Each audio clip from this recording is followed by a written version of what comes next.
Gepleýär Azatlyk Radiosu. Eferde maksat Ataýew bilen habarlar gündeligi. Türkmenistanyň buğdoýyň we pahtanyň döwlet satyn alyş narhlary ýokarlandyryldy. Ýöne resmi sanlar ma'lum edilmeýär.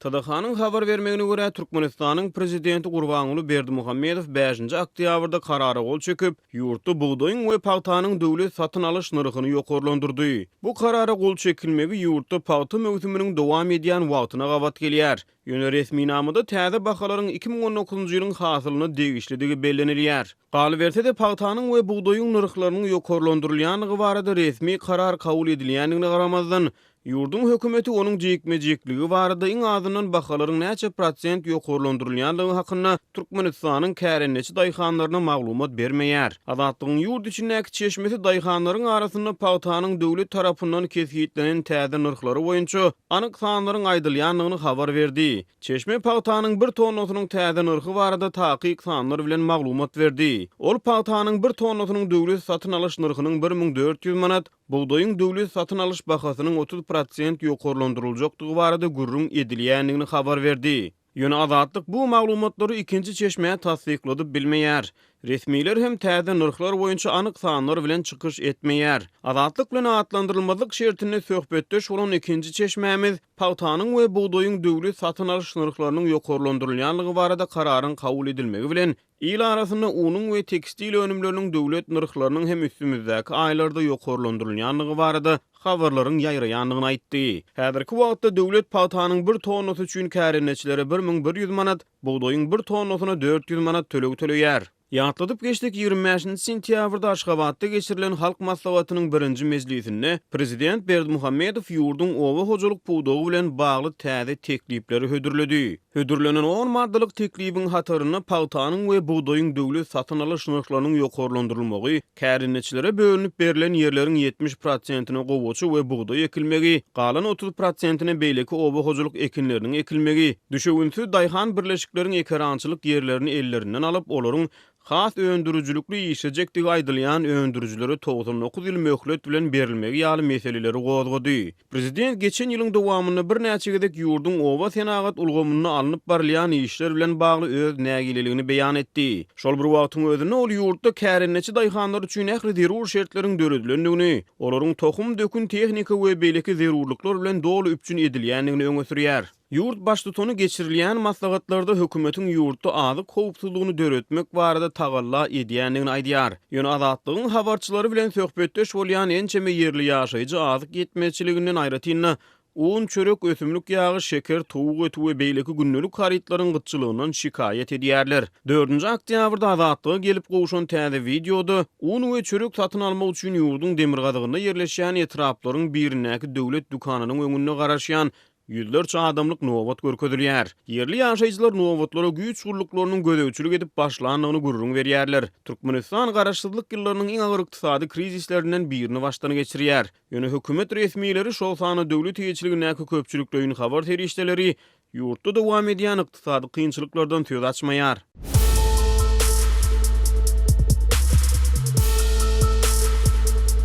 Öz sevitiňizde bolýan wakalar barada Azatlyga maglumat bermek isleseňiz, biziň Facebook hasabymyza ýazyň. Bizi gözlegi bölümine Azatlyk Radiosu ýazyp tap bilersiňiz. Siz suratlaryňyzy we videolaryňyzy hem ýollap bilersiňiz. Azatlyk siziň şahsiýetiňizi gizlinlikde saklar. Siz bolan wakalar barada maglumat beriň, biz hem habar bereriz. Gepleýär Azatlyk Radiosu. Habarlar günneligi gepleşigimizi dowam etdirýäris. Eferde siz bilen men Sahra. Liwap vilayetinde adamlary mejburi ýagdaýda pahta meýdanlaryna sürmegi dowam etdirýärler diýip Azatlygyň ýerli çeşmesi 6-njy oktýabrda habar berdi. Golaýda Azatlygyň ýerli çeşmeleri bu vilayetde bir okuwçynyň mejburi pahta ýygymy bilen baglykda öz janyna kas edendigini habar berdiler. Ýaň oktyabr emma meýdanda pahta eýýäm ýok diýen ýaly gowaça kartalaryna daşyndan seýretseň Käýerde bir akça üptük görünýär diýip welaýatyň bir näçe etrawyna gowaça meýdanlaryny aýlanyp gelen çeşme aýdýar. Onuň sözlerine görä mektep muallimleri, lukmanlar we şepaat uýalary hatda dinç günlerinde hem paýta meýdanlaryna çykarylýar. Zawodlar, kärhanalar hem öz işärleriniň bir bölegini paýta ýygmaga iýermeli edildi. Adatlyň yerli çeşmesi bilen guruldaş bolan paýtaçylar gündelik ýygylmaly we harmana tawşyrylmaly paýta normasynyň hemme ýerde deň däldigine, bu meseleni her ýolbaşçynyň öz meýline görä kesgitleýändigini aýtdylar. Adatça günne 30-50 kilogram aralygynda paýta ýygmak talap edilýär, emma bu talaby ýerine ýetirmek mümkin däl. Hatda uzak günläp 5 kilogram paýta ýygyp bolmaýan ýerleri de bar diýip adynyň aýdylmadygyny soran mektep muallimi gurrun berdi. Onuň pikirçe adamlary zor aýakdan paýta meýdanlaryna sürmek bilen ýok ýerden paýta planynyň doldurulmajagyny hemme ýolbaşçy hem düşünýär. Häkimleriň esasy maksady adamlary paýta mobilizleýän bolup görünmekden ibaret. Ýagny görnüş döretmeli. Olar her gün özünden ýokarky ýolbaşçylara meýdana näçe adam çykarandyklary barada maglumat iýerýärler diýip adatlyk bilen gürleşen lewaply Lukman belledi. Bu aýdylýanlary welaýat häkimliginiň bir işäri hem tasdiklady. Onuň adatlygyň habarçysy bilen söhbetdeşlikde aýtmagyna görä, büdjet işärlerini mejburi paýta ýygmaga çykarmak iň ýokarky başlyk planyň doldurulandygyny elan edýänçä dowam eder. Bu her ýyl şeýle bolýar diýip ol sözüniň üstüne ýetirdi. Atlarynyň aýdylmadylygy şerti bilen gürleşen muallimleriň biri adamlaryň gulçuluk zähmetinden däl eýsem gündelik talaňçylykdan hem ýadada diýdi. Onuň sözlerine görä paýta ýygyna yaramaýan ýa diýilýän paýtany ýygyp bilmejek adamlar köplenç gündelik ýitki çekýärler. Maşala büdjetine agram salyp 20 manat töläp hakyny ýygymçy tutmaga mejbur bolýarlar. Türkmenistan hukuk goraýjy guramalar tarapyndan paýta ýygymy möhsüminde çagy zähmetini mejburi zähmeti ulanmakda ýygyderli tanqid edilýär. Imamuňa garamazdan ýurtda Sowet ýyllaryndan gelýän plan doldurmak meselesinde badar ykdysadyetine geçilendigine garamazdan kän ilerleme bolmady. Käreneçiler bu ýagdaýyň ýerde owa hojulygynda işlejek adamlaryň sanyny ýyl-ýyldan azalýandygyny, owalardan daşary ýurtlary iş ödläp gidýänleriň köpelýändigini aýdýarlar. Megerem şu ýagdaý sebäpli türkmen häkimetleri indi paýtanyň döwlet tarapyndan satyn alyş narhlaryny ýokarlandyrmagy wada berýärler. Bu baradaky karara prezident Gurbanguly Berdimuhammedow 5 oktýabrda gol çekdi. Emma bu baha ýokarlandyrmasynyň jikme-jikleri aýdylmaýar. Adatlyk radiosu Telegramda. Bizi Adatlyk radiosu sözü bilen tap bilersiňiz. Adatlyk radiosu arkaly öz maglumatlaryňyzy ýyla ýetirmekçimi? Biz bilen Telegram arkaly ýagny goşmak belgisi 420 724 168 983 we goşmak belgisi 420 773 797 383 telefon belgileri bilen habarlaşyň. Biz siziň şahsiýetiňiziň gizlin saklanjakdygyna kepillik etýäris. Gepleyer Adatlyk radiosyym. Habarlar gündeligimizi men Gözel Hudaýberdi we dowam etdirýärin. Daşowda ýene-de duzly tozan döredim. Adatlyk radiosynyň daşowdaky habarçysynyň sözlerine görä anny güni başlanan duz tozanly ýel welaýatyň türkmenbaşy ruhy bilen we Aktepe etraplarynda has güýçli duýulýar. Daşowda apy tupan başlady. Bu tapar hem duzly tozan we güýçli ýel turýar. Daşowda onuň bu tapar hem uzak dowam etjegine meňdeýär diýip Adatlygyň daşowdaky habarçysy aýtdy. Aral deňzi tarapyndan ösýän güýçli şemal soňky ýarym ýylyň dowamynda daşowda Weli Baba häleşinde duzly jisimleri getirýär. Adatlyk radiosynyň Türkmenistandaky söhbetdeşleri Abi Tupanyň Günbatar Demirgazykdan Aral deňzi tarapyndan turýandygyny aýdyp, duzly tozan gurap barýan Aral deňzinden gelýär diýip hatap edýärler. Bu duzly tozanyň gelip çykyşyna we onuň döremeginiň sebäplerine Türkmenistan tarapyndan henide çenli resmi düşündürüş bolmady. Türkmenistanyň häkimetleri baharyň aýagyndan bäri izli-izine ýüze çykýan adaty bolmadyk bu tebiği ýagdaýy açyk agzamaýarlar, resmi habar beriş serýişlerinde habar bermeýärler. Şol birakda Türkmenistan Aral deňzini halat etmek meselesini ileri tutýan wajyp halkara mesele digini aýdýar we halkara jemgyýetçiligine öz täze inisiatiwalaryny hödürleýär. Türkmenistanyň prezidenti ýa-ni ýakynda Birleşen Milletler Guramasynyň baş assambleýasyndan çykyşynda Aral deňzini gorap saklamagyň indi içerki regional problema hasaplanyp bilmejegini aýratyn belledi we döwletleri Aral deňzini gorap gurap saklamak boýunça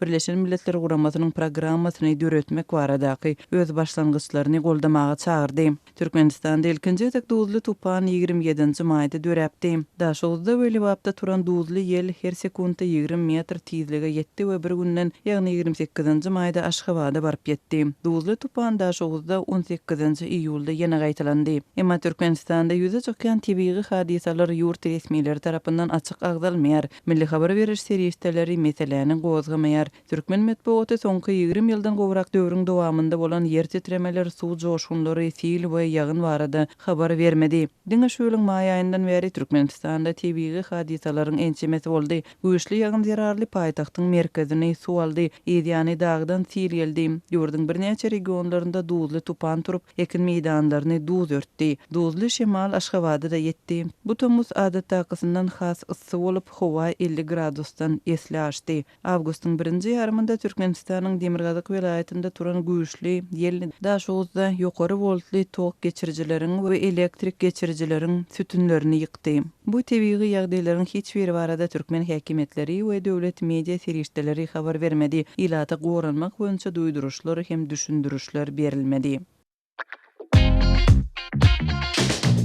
Türkmenistan'dan Azatlyk Radiosynyň azathabar.com web saýtyna Sayfon 3 proxy ulgama arkaly howpsuz ýagdaýda girip bilersiňiz. Sayfon 3 siziň internetdäki şahsiýetiňiziň gizlinligini ýokary derejede üçinetýär. Türkmenistan'dan her günde Sayfon 3 arkaly 1,5 million gezek peýdalanylyp petiklenen saýtlary girilýär. Sayfon 3 dowamly özgörýär. Şonuň üçin ony her 2 hepdeden täzeläp durmagy unutmaň. Azatlyk Radiosyny Sayfon 3 bilen howpsuz ýagdaýda ýazarlar. Gepleýär Azatlyk Radiosy. Mikrofon öňünde Merdan Saryýew. Türkmenistanda 6-njy oktýabrda Aşgabat ýer titremesiniň 70 ýyllygyna gabat ýüzlerçe büdjet işgärini we studenti ýagyş astynda durmagy mejbur etmek bilen hatyra güni bellenildi. Türkmen telewizionyasy ähli uruşlaryň töwüş meýdanlarynda wepat bolanlaryň hemde 1948-nji ýylyň Aşgabat ýer titremesinde şehit bolanlaryň hatyra gününiň bellenilendigini habar berip, halk hakydaty ýadgärlikler toplumunda geçirilen çärilere prezident Gurbanuly Berdimuhammedowyň gatnaşygy barada taýýarlan reportajlaryny efire berdi. Döwlet başlarymyz Türkmen topragynyň edermen ogullarynyň öçmejek halk hakydatynyň nişanyna taqdim etdi. Türkmenistanyň Kronikasy neşriniň şolun aksam çap eden maglumatyna görä, bu çäre ýagyşly howa gabat geldi. Emma muňa garamazdan büdjet idaralarynyň işgärlerini we studentlere ir saat 6-da gul goýmak dabarasyndan geçiriljek ýerine gelmek buýruldy. Şeýle-de neşir bu hili çäreler wagtynda studentlere ýanlaryna taýy ýa-da ýyl iş almagy ruhsat berilmeýändigini, olaryň ählisiniň şol bir meňdes formada, şol bir meňdes çemenli bolmalydygyny belleýär. Munyň üstüne köpçülik çärelerine gatnaşyjylar halk hakydaty ýadgärlikler toplumundaky gul goýmak dabarysynyň resmi bölegi tamam bolýança ençeme saatlap sowukdy, ýagyş astynda durmaly bolup durlar.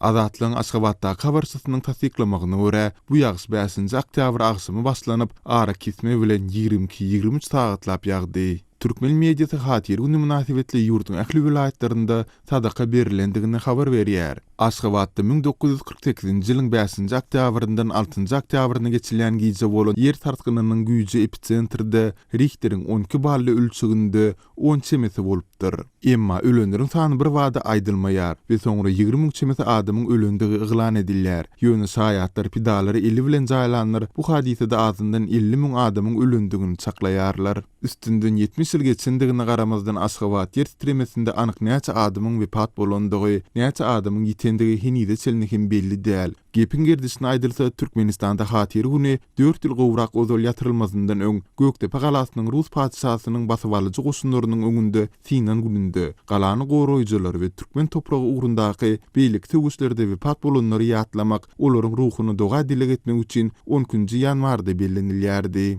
Emma bu sene hiç bir düşündürüş berilmezden ütküdildi ve 1948-nji ýylda bolan Aşgabat ýer titremesiniň pidalaryny ýatlamy üçin döredilen matym gününe goşuldy.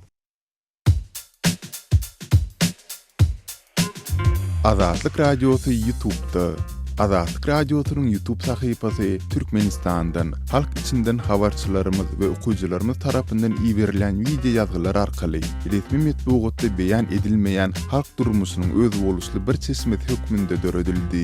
Biziň sahypamyzy YouTube'un gözleg bölümine Azatlyk Radiosy, Azat Habar, Azatlyk Online, Azatlyk TV sözlerini ýazyp tapyp bilersiňiz. YouTube'da Azatlyk Radiosyny tomusçy bolmagy, goldowçy bolmagy hemmeleri çagyrýarys.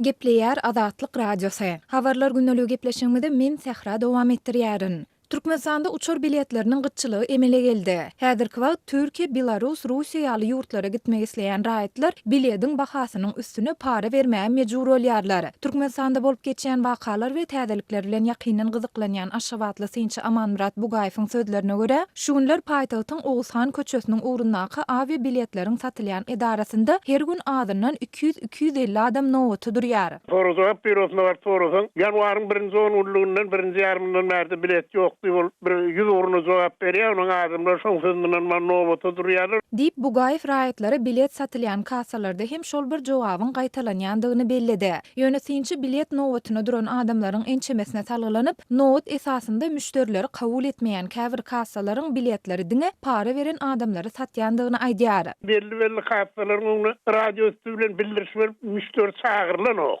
Onuň oňda sebäbini sorasaňda şol aýdýar biron moýunça satýapdy diýe ýalan sözleýärler diýip şol goş waspytan niwatda bolýar da 6-7 ullap bilet gatnaýan adamlar aýdýar şu tanışlaryna satýarlar, hatda şo ýagda şahyt bolýar diýe şol biletin öz bahasyny meselem Türkmenistanyň raýaty bolsa manatdan töläp biletin hakyky bahasy üstüne diýär $200, $150 diýe şo manatdan arasyna goşulyp diýerlerini görýär diýär.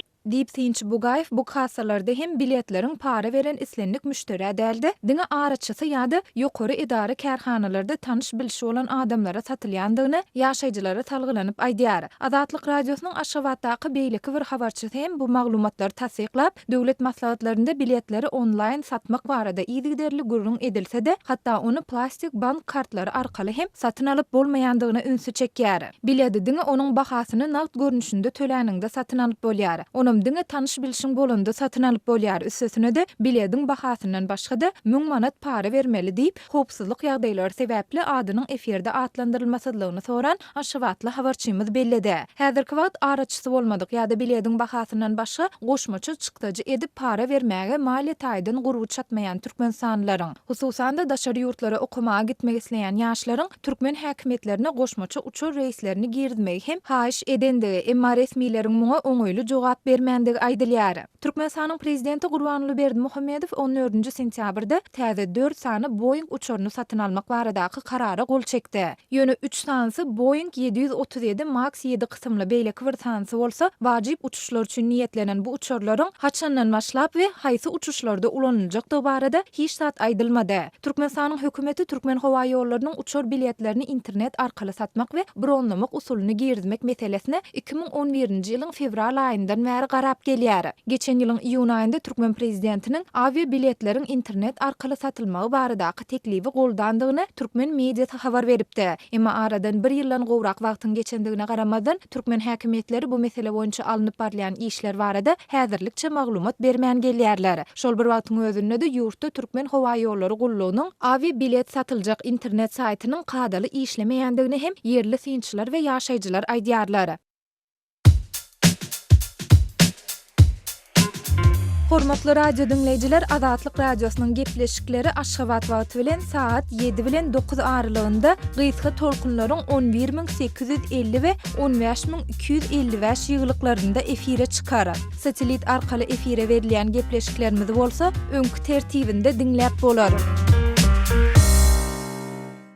Gepleýär Azatlyk Radiosy. Habarlar gündeligini halkara temasyndan dowam etdirýäris. Efirde siz bilen men Araz Perwiş. Birleşen Milletler Guramasının 8-nji oktýabrda çykaran raportyna aýdylmagyna görä, dünýä jemgyýetçiligi global temperaturany göz öňüne tutulan derejesinden aşagda saklajak bolsa, ozal görülip eşdilmedik özgörüşleri amala aşyrmaly. Beýle edilmän halatyna gitdikçe artýan gyzgynlyk tolkunlary, seýillere sebäp bolýan tufanlar, şeýle hem käbir regionlarda gurukçylykdan dören özgörüşler bilen ýüzbeýiz bolmak hawpy törer.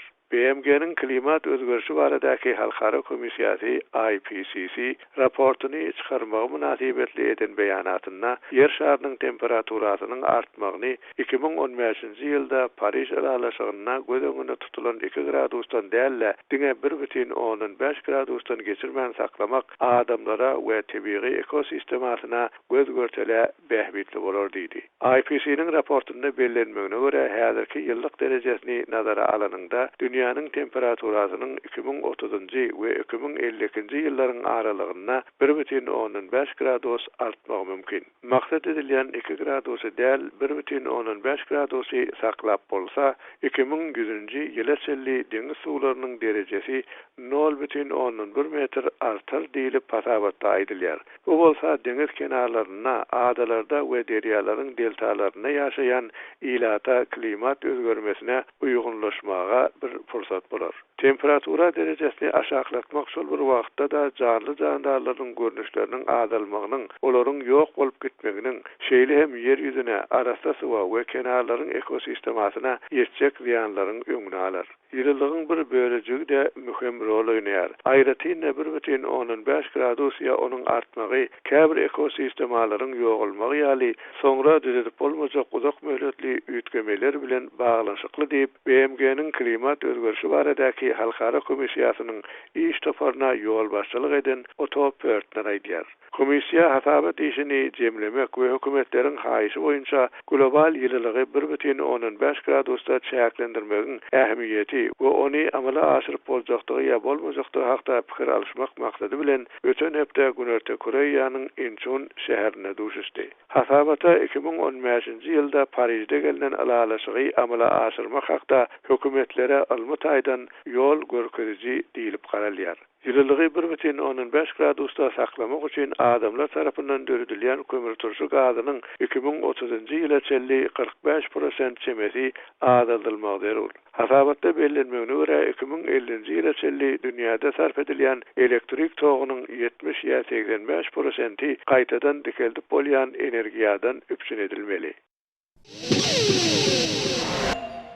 Gepler Azatlyk Radiosu. Eferde habarlar gündəligi bilen men Şaýmerdan oğlu Muradi kabuldan. Gunduz vilayetinde hopsuzlyk şertleri barha yaramazlaşýar. Gunduz şäherini jeňçiler ýene basyp alar diýen halkda gorku bar. Vilayetin etraplarynyň hemmesinde jeňçiler hereket edýär. Gunduzyň üç etrapy jeňçileriň iýeçiliginde galýar. Şa ýollara da jeňçiler wehem salýar. Gunduz vilayetiniň vilayet geňeşiniň başlygy deputat Muhammed Yusuf Eyyubiň Azatlyk radiosyna aýtmagyna görä, dün akşam hem Gunduz şäherinde uruş bolupdyr. Jeňçiler Gunduz şäheriniň polisiýasynyň idaralaryna hüjum edipdir. Gunduz şäheriniň halkynyň gorkuda ýaşaýanlyklaryny deputat Muhammed Yusuf Eyyubi habar berdi. Gunduz şäherini jeňçiler öňem basyp alypdy. Gunduz şäheriniň ýaşaýjylarynyň belli bölegi şonda öz üý jaýyny terk etmege mejbur bolupdy. Deputatyň aýdysýaça Gunduz şäherine girýän ýollaryň orunda da uruş bar. Ýol ogurunda ýerleşen harby postlara jeňçiler hüjum edipdir. Gunduz şäheriniň 4 ýanynda uruş dowam edýär diýip deputat Muhammed Yusuf Eyyubi aýdýar. Awganistanda parlament üçin saýlawlaryny geçirmek boýunça da taýýarlyk görülýär. 20 oktýabrda parlament saýlawlary geçirilýär. Gunduz vilayetinde ýagdaýlar şeýle dowam etse saýlawlaryň geçirilmeginiň kyndygyny deputat Muhammed Yusuf Eyyubi bildirdi. Gunduz vilayetiniň 9 etrapy bar.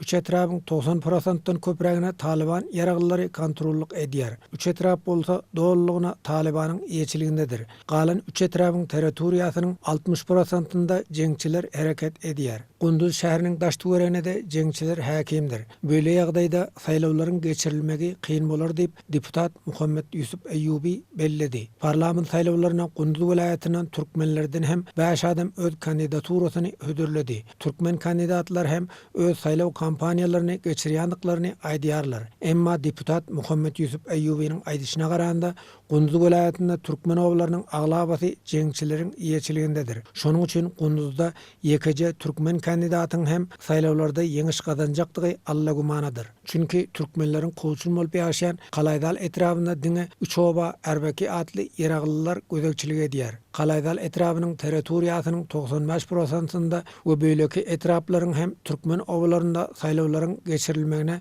mümkinçilik düremez diýip deputat Eýýubi aýtdy. Ýatlasak Gunduz welaýatynyň üç etrapy Täjikistan bilen çäkleşýär. Bäri Awganistandaky ýagdaýlardan Täjikistan hem hawa tirlenýär. Şo sebäpden Täjik güýçleri orta eskerleri bilen bile Täjik-Awgan serhediniň golayynda ýygy derli harby türgülleşik geçirýärler.